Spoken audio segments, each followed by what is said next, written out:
Hi hello welcome back. ഇത് ഞാൻ 2024 എടുത്ത വീഡിയോ ആണ് കേട്ടോ. ഞാനിപ്പോൾ 25 ജാനുവരി 31 ഇത് അപ്ലോഡ് ആക്കുന്നത്. കാരണം എൻ്റെ ഫോണ് കംപ്ലൈൻ്റ് ആയി. ഈ വീഡിയോ ഒന്നും എനിക്ക് അപ്ലോഡ് ആക്കാൻ പറ്റിയില്ല. അപ്പോൾ എനിക്കിത് വീഡിയോ അപ്ലോഡ് ആക്കാണ്ടിട്ട് ഈ വീഡിയോസിനെ അപ്ലോഡ് ആക്കാണ്ടിട്ട് ഭയങ്കര സങ്കടം പോലെ. അങ്ങനെ ഞാനിതിനെ അപ്ലോഡ് ആക്കാൻ കേട്ടോ. ഫസ്റ്റ് ഓഫ് ഓൾ ഞാനിപ്പോൾ വന്നേക്കുന്നത് പരാഗിലാണ്. പരാഗിൽ വന്നു കുറച്ച് മെറ്റീരിയലൊക്കെ പർച്ചേസ് ചെയ്യണമായിരുന്നു. എൻ്റെ മൂത്ത മോൻ്റെ ബർത്ത്ഡേ ആണ്. അത് ബർത്ത്ഡേ ഉള്ളത് December 11 ആ ടൈമിലെടുത്ത വീഡിയോ ആണ് കേട്ടോ, സോറി. അത് കഴിഞ്ഞത് ഈ 2 മെറ്റീരിയലാണ് കേട്ടോ ഞാൻ പർച്ചേസ് ചെയ്തത്. അവിടെ നിന്ന് നമ്മൾ നേരെ ഇവിടെ സുഡിയോയിൽ പോയി. സുഡിയോയിൽ ഇപ്പം വിൻ്റർ സെയിൽ നടക്കുകയല്ലേ, ഇഷ്ടം പോലെ കളക്ഷൻസ് ഉണ്ട്. ഞാൻ ഇതുപോലത്തെ അല്ല കേട്ടോ. ഞാൻ എന്താ പറയുക, ഈ ഷർട്ട് തപ്പി കുറച്ച് നടക്കുന്നുണ്ടായി. നിങ്ങളുടെ അടുത്താണ് ഞാൻ എടുത്തിട്ടില്ല. കാരണം എനിക്ക് എൻ്റെ ഉള്ളിൽ വന്നേക്കുന്നത് ഇത്രയൊരു ആയിട്ടില്ല. എന്താ ഞാൻ പറയുക, ഇച്ചിരി കൂടെ ഒരു ഗുമ്മ് വേണം. അത് കിട്ടിയില്ല എനിക്ക്. അവിടെ നിന്ന് നമ്മൾ നേരെ നമ്മൾ കോട്ടയത്തെ ഉറങ്ങിക്കിടക്കുന്ന ജോയ് മാളിലേക്ക് പോയി. എന്തിനാന്ന് ചോദിച്ചാൽ വെറുതെ അവിടെ ഉള്ളിൽ എന്താണുള്ളതെന്ന് കാണാൻ വേണ്ടിയിട്ട് പോയി. നമ്മൾ ജോയ് മാളിൽ ക്രിസ്മസിൻ്റെ കാലക്കടിച്ചിട്ടൊക്കെ ഉണ്ട്. പിന്നെ അവിടെ നിന്ന് നമ്മൾ ഈ എസ്കലേറ്ററിൽ കയറിയിട്ട് അപ്പുറത്തെ എസ്കലേറ്റർ വഴി താഴേക്ക് ഇറങ്ങി നേരെ വീട്ടിൽ പോയി. ഇവിടെ കണ്ടോണേ, ഓണത്തിന് അവർ ഡെക്കറേറ്റ് ചെയ്ത് അതിപ്പോഴും അവിടെ തന്നെയുണ്ട്. ക്രിസ്മസ് ആയിട്ട് അവർ ഓണത്തിന് നിൽക്കുക, ഇങ്ങോട്ട് വന്നിട്ടില്ല. ചിങ്ങത്തിൽ നിൽക്കുക, ഇങ്ങോട്ട് വന്നിട്ടില്ല. അതൊക്കെ പോട്ടെ, പാവങ്ങൾ. അങ്ങനെ ജോയ്മാളൊക്കെ അടച്ച് പൂട്ടി. ഇപ്പം നമുക്ക് ലുലു മാൾ വന്നല്ലോ. അത് ലുലു മാളിൽ പിന്നെ ഫുൾ ടൈം റഷാണ്. ഈ മാൾ ഓഫ് ജോയ് തുടങ്ങിയപ്പോഴത്തേക്കിനും ഇവിടെ നല്ല റഷായിരുന്നു കേട്ടോ. പിന്നെ ഇപ്പം ഇവിടെ കുറച്ച് 1-2 ഷോപ്സ് മാത്രമേ ഉള്ളൂ. ഇതിൻ്റെ മേലേക്കെല്ലാം ഇവർ ഷോപ്പൊന്നും ഇല്ലാത്തതുകൊണ്ടിട്ട് പൂട്ടിയിട്ടേക്കാണ്. ഇത് കാണുമ്പോഴത്തേക്കും നമുക്കൊരു പരിതാപകരമായ അവസ്ഥ ഫീൽ ചെയ്യും. ഇതും ഒരു നാൾ ഉയർത്തെഴുന്നേറ്റ് വരും അല്ലേ, ഉയർത്തെഴുന്നേക്കണമല്ലോ. കാരണം ഇത്രയും കഷ്ടപ്പെട്ടുണ്ടാക്കിയതില്ലേ. അങ്ങനെ നമ്മൾ അവിടെ നിന്ന് ഇറങ്ങി നടക്കാൻ തീരുമാനിച്ചു കേട്ടോ. അങ്ങനെ നമ്മൾ സെൻട്രൽ ജംഗ്ഷൻ വഴി നടന്ന് പോകുകയാണ്. പിന്നെ നമ്മൾ നടന്ന് നേരെ പുളിമൂട്ടിൽ സിൽക്സിലേക്കാണ്. അവിടെ ചെന്നിട്ട് നമുക്ക് 1-2 സാധനം വാങ്ങാനുണ്ടായി. അവിടെ നിന്നിട്ട് ഇതുപോലെ ഈ ക്രോഷ്യേൻ്റെ ലേസും അല്ല കോട്ടൺ ലേസും അങ്ങനെയുള്ള ഐറ്റംസ് എല്ലാം കണ്ട് നല്ല അഫോർഡബിളാണ് കേട്ടോ. ഇവിടെ ലേസ് ഞാൻ നോക്കിയിട്ട് ബാക്കിയുള്ള ഞാൻ എടുക്കുന്ന ഷോപ്സിനെക്കാട്ടിലും നല്ല അഫോർഡബിളായിട്ട് നാവ് കൊടുക്കുക, അഫോർഡബിളായിട്ട് നമുക്ക് ലേസിനെ കിട്ടി. അങ്ങനെ ഇവിടെ നിന്ന് നമ്മളൊരു ടേബിൾ റാപ്പ് വാങ്ങിച്ചു. പിന്നെ ക്രിസ്മസ് ആയതുകൊണ്ടിട്ട് അതിൻ്റെയൊക്കെ അലങ്കോലപ്പണികളെല്ലാം ഇവിടെയുണ്ട്. അങ്ങനെ ഈ ബാഗ് കണ്ട് എനിക്കത് നല്ല ഇഷ്ടപ്പെട്ടു കേട്ടോ. എടുത്തില്ല, നമ്മളെല്ലാം ഒന്ന് നോക്കി ജസ്റ്റ് കണ്ണാടിയിലൊക്കെ നോക്കും. ഒരിക്കലും എടുക്കുകയില്ല. അങ്ങനെയാണ്. അങ്ങനെ ഇതെല്ലാം കഴിഞ്ഞപ്പോൾ നല്ല വിശന്ന് കേട്ടോ. അപ്പം അത്യാവശ്യം ടൈമായി. അങ്ങനെ നമ്മൾ നേരെ ആര്യാസിൽ പോയി, നമ്മുടെ എവർഗ്രീൻ ആര്യാസിൽ പോയി. എപ്പം ഞാൻ ടൗണിൽ പോയാലും വിശന്ന് കഴിഞ്ഞാൽ ആര്യാസിലേക്കാണ് ഓടുക. നല്ല ഹെവി ഫുഡ് കഴിക്കണമെങ്കിൽ ആര്യാസിലേക്ക് പോകും. അങ്ങനെ നൂഡിലും പിന്നെ ഫ്രൈഡ് റൈസും കഴിച്ചു. കഴിക്കുന്നതിൻ്റെ ഇടയ്ക്ക് എന്തൊക്കെയോ പറയുന്നുണ്ട് കേട്ടോ, അതൊക്കെ ഇടയ്ക്കിട്ട്. അങ്ങനെ ഞാൻ കഴിച്ചിട്ട് വരാം, ഓക്കേ.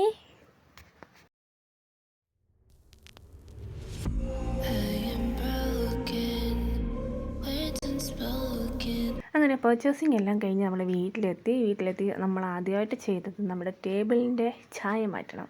എങ്ങനെ 1 2 3 പറഞ്ഞാൽ ചായ മാറില്ല. നമ്മൾ ഷോട്ടിൽ കാണുകയല്ലേ, ചായ മാറ്റാം എന്ന് പറഞ്ഞ് കാണുകയല്ലേ. അങ്ങനെ പറഞ്ഞ ചായ മാറില്ല, നമ്മൾ കഷ്ടപ്പെടണം. ഇതിന് അത്യാവശ്യം കഷ്ടപ്പാട് മീൻസ് മെനക്കേടാ.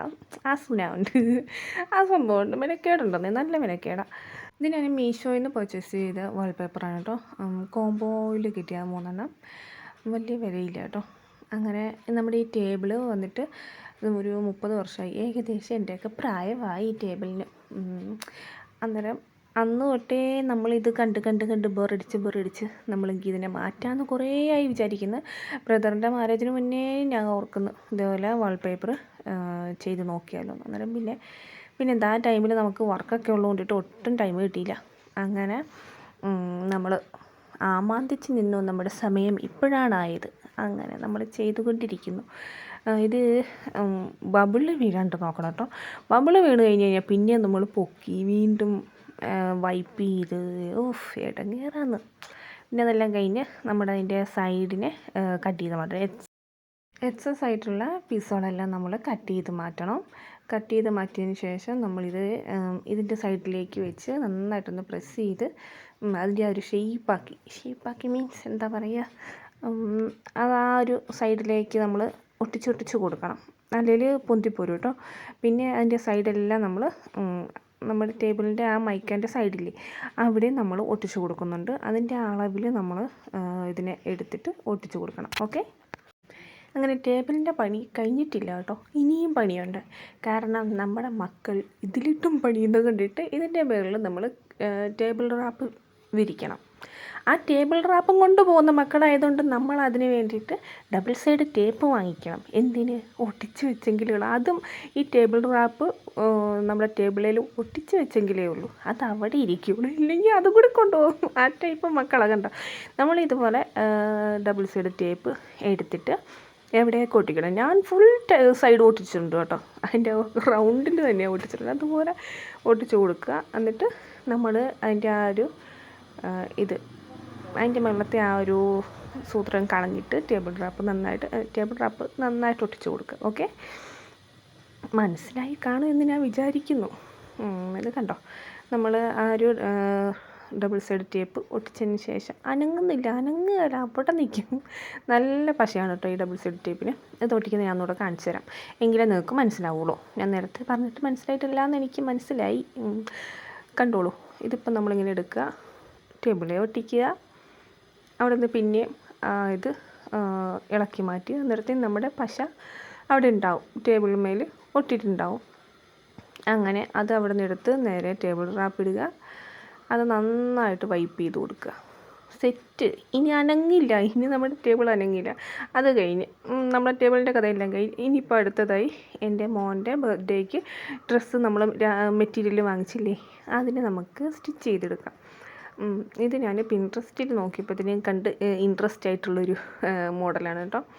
അങ്ങനെ നമ്മൾ ഈ 2 കോംബോയിലാണ് ചെയ്തേക്കുന്നത്. നല്ല സൂപ്പർ കോംബോ ആയിരുന്നു കേട്ടോ, എനിക്ക് നല്ല ഇഷ്ടപ്പെട്ടു.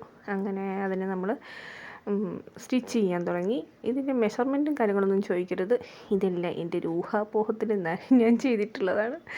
അങ്ങനെ ഈ സംഭവം അതിൻ്റെ ഹുഡിയുടെ പോക്കറ്റാണ് കേട്ടോ. അങ്ങനെ പോക്കറ്റിന് ഇനി അടുത്തതായിട്ട് പോക്കറ്റിനെ സ്റ്റിച്ച് ചെയ്യാനുള്ള പുറപ്പാടിലാണ് ഞാൻ. അങ്ങനെ ഫ്രണ്ട് പോർഷനിലേക്ക് നമ്മുടെ ഈ പോക്കറ്റിൻ്റെ പീസിനെ വെച്ച് നോക്കണം. ഫസ്റ്റ് ഓഫ് ഓൾ നമ്മൾ വെച്ച് നോക്കണം, ഇല്ലെങ്കിൽ അതിൻ്റെ ഒരു മെഷർമെൻ്റ് എല്ലാം മാറി നമുക്ക് മനസ്സിലാവാണ്ട് വരും. അങ്ങനെ വെച്ച് നോക്കി പിന്നെ അത് സെറ്റാണോ ഇല്ലയെന്ന് നോക്കി തയ്ച്ച് വെക്കണം. ഓക്കെ, അങ്ങനെ അത് തയ്ച്ച് കഴിഞ്ഞ് ഇതിപ്പം നമ്മുടെ ഹുഡിയുടെ ഫ്രണ്ടിലത്തെ നെക്കിൽ ഓപ്പൺ ഇല്ലേ, ഇതും ഞാനൊരു ഹാക്ക് കണ്ടിട്ട് പരീക്ഷിക്കുന്നതാണ് കേട്ടോ. എന്നിലും എൻ്റെ മക്കളിലും അല്ലേ എനിക്ക് പരീക്ഷിക്കാൻ പറ്റുള്ളൂ. നാട്ടുകാരി പരീക്ഷിച്ച് അവരെന്നെ തല്ലും. അതിനെ കണ്ടിട്ട് എൻ്റെ ഇത് നെക്കൊന്ന് പരീക്ഷിച്ച് നോക്കാമെന്ന് ഓർത്തു. പക്ഷേ സക്സസ്ഫുള്ളായി കേട്ടോ, എനിക്ക് നല്ല ഇഷ്ടമായി. അല്ലെങ്കിൽ നമ്മൾ ഈ സംഭവം ചെയ്യുമ്പോഴത്തേക്കിനും ഇച്ചിരി താമസമാണ്. ഇത് നമ്മൾ ഈസി മെത്തേഡാണ് കേട്ടോ. ഇതെങ്ങനെയാണ് പറഞ്ഞു തരാമെന്ന് വെച്ചാൽ എനിക്കറിയില്ല. അങ്ങനെ അത് തയ്ച്ച് കഴിഞ്ഞിട്ട് നമ്മുടെ തൊപ്പി വേണമല്ലോ, ഹുഡിക്ക് തൊപ്പി വേണമല്ലോ. അന്നേരത്തേക്ക് അവൻ്റെ ഒരു പഴയ ഹുഡീനെ എടുത്ത് അതിൻ്റെ മെഷർമെൻറ്റിലാണ് ഞാൻ ആ ഒരു ക്യാപ്പ് തയ്ക്കുന്നത്. ഓക്കെ, അതിനെ വെട്ടിയെടുത്തു. ഇനിയിപ്പം തയ്ച്ച് കാണാം നമുക്ക്. അത് നമ്മൾ ഈ മെറ്റീരിയലൊക്കെ അഡ്ജസ്റ്റ് ചെയ്തിട്ട് വേണം എടുക്കാൻ. കാരണം ഞാനിത് നമ്മുടെ മെറൂണിനെയും 1 മീറ്റർ വൈറ്റ് 1 മീറ്ററാണ് എടുത്തേക്കുന്നത്. നേരത്തെ എല്ലാവർക്കും അത്രയും വേണ്ടല്ലോ എന്ന് ഓർക്കും. പക്ഷേ എനിക്ക് 2 മക്കളാണ്, 2 പേർക്കും ഒന്നുപോലെ ഡ്രസ്സ് ഇടണം. അത് എനിക്ക് നിർബന്ധമാണ് കേട്ടോ. കാരണം ഞാൻ അവന്മാർക്ക് ഷർട്ടൊക്കെ തയ്ച്ചാൽ തന്നെ അവന്മാർക്ക് ഒന്നുപോലത്തെ ഡ്രസ്സ് എന്നുവെച്ചാൽ 2 പേർക്കും ഒരേ കളറും ഒരേ പാറ്റേണുമായിട്ടുള്ള ഡ്രസ്സാണ് കൂടുതലും തയ്ച്ച് കൊടുക്കുകയും വാങ്ങിച്ചു കൊടുക്കുക. അങ്ങനെ ഞാൻ കൂടുതൽ നോക്കുന്നുണ്ട്. അതാകുമ്പോൾ 2 പേർക്കും വിഷയമില്ല. അല്ലെ പിന്നെ അവൻ്റെ കളർ നന്നായി, എൻ്റെ കളർ ചള്ളായി, അവൻ്റെ നല്ല ഡ്രസ്സാണ് എൻ്റെ ചള്ള, അങ്ങനെയൊക്കെ പരാതികളൊക്കെ ഒരുപാട് ഉണ്ടാകും. ആൺപിള്ളേരാണെങ്കിലും പരാതിയൊക്കെ ഉണ്ടാവും. അതിന് വേണ്ടിയിട്ട് ഞാനിങ്ങനെ കാണിച്ചു. ഇപ്പോൾ അവന്മാർക്ക് 2 പേരും ഒന്നുപോലത്തെ ഡ്രസ്സൊക്കെ ഇട്ട് അതവർ അതിലേക്ക് മിങ്കിളായി, ഓക്കെ ആയി. അതൊക്കെ അവിടെ നിൽക്കട്ടെ. നമ്മൾക്കിപ്പം നമ്മുടെ തൊപ്പീനെ തയ്ക്കാം. അങ്ങനെ തയ്ച്ചുകൊണ്ടിരിക്കുകയാണ്. ഇത് തൊപ്പിക്ക് ലൈനിങ് വേണം കേട്ടോ. അങ്ങനെ ലൈനിങ് വെച്ച് അടിച്ച് അതിനിപ്പം മറിച്ചടിച്ച് പിന്നെ അടിക്കണം. നിങ്ങൾ കണ്ടോ, ഞാൻ പറഞ്ഞാൽ മനസ്സിലാവില്ല, കണ്ടു നോക്കിട്ടോ. അതിന് മുമ്പ് ഞാനിതൊന്ന് ലോക്കാക്കുന്നുണ്ട് കേട്ടോ. എന്ന് വെച്ചാൽ എങ്ങാനും ഇനിയിപ്പോൾ ഊരിപ്പോന്നാലോ എന്ന് ഓർത്തിട്ട് അതിൻ്റെ ആ ഒരു ഇഴകൾ ഊരിപ്പോന്നാലോ എന്ന് ഓർത്തിട്ട് ലോക്കാക്കി എടുക്കുന്നുണ്ട്. അത് കഴിഞ്ഞിട്ട് മറിച്ചടിച്ച് ഒന്നുകൂടെ പതിച്ചടിക്കണം എന്ന് പറയില്ലേ, അങ്ങനെ അടിച്ച് ഫുൾ അടിയാ അങ്ങനെ അടിച്ചിട്ടുണ്ട് കേട്ടോ. ഒരു പെർഫെക്ഷന് വേണ്ടിയിട്ടും പിന്നെ ഒരു സെക്യൂറായിട്ടിരിക്കാൻ വേണ്ടിയിട്ടും നമ്മളങ്ങനെ ഒരു തയ്യലും കൂടി കൊടുത്തു. ഓക്കെ, അത് കഴിഞ്ഞിട്ട് ഈ തൊപ്പീനെ നമ്മുടെ മെയിൻ മെറ്റീരിയലിലോട്ട് വെച്ച് തയ്ച്ച് കഴിഞ്ഞിട്ട് അതിൻ്റെ സ്ലീവും വെച്ച്, സ്ലീവ് ചെറിയൊരു ബലൂൺ കുഞ്ഞ് ബലൂൺ സ്ലീവാണ് കേട്ടോ. ഒരു ഇത് അതിൻ്റെ എൻഡിങ്ങിൽ ഒരു ചെറിയ ഇലാസ്റ്റിക് കൊടുത്തിട്ടാണ് സ്ലീവിനെ ചെയ്തേക്കുന്നത്.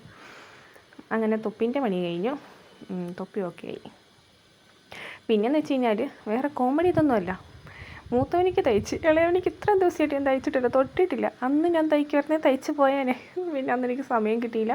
അത് തന്നെയല്ല, പിന്നെ കുറച്ച് പണിയൊക്കെയാണ് ഇവ മൂത്തവനിക്ക് വേണ്ടിയിട്ട് കേക്കൊക്കെ ഉണ്ടാക്കേണ്ട പണിയിലൊക്കെ ആയിരുന്നു. അങ്ങനെ നമ്മുടെ അവസാന ഘട്ടത്തിലേക്ക് നമ്മൾ എത്തിയിരിക്കുന്നു. ഏതാണ് നമ്മുടെ ഡ്രസ്സിൻ്റെ ഫൈനൽ ലുക്ക്. പിറ്റേ ദിവസമായിട്ടോ ഹാപ്പി ബർത്ത്ഡേ ടു യു അമീകുട്ട എന്ന് ഞാൻ പറയുന്നു. അന്ന് ഡിസംബർ 11 അവൻ്റെ ബർത്ത്ഡേക്കൊരു സ്പെഷ്യാലിറ്റി ഉണ്ട് കേട്ടോ. അവനുണ്ടായത് 11, 12, 13. അപ്പോൾ അന്നത്തെ എൻ്റെ വീഡിയോ ഇത്രയേ ഉള്ളൂ. വീണ്ടും വേറെ വീഡിയോസൊക്കെ ആയിട്ട് വരാം. അതുവരേക്കും ബൈ.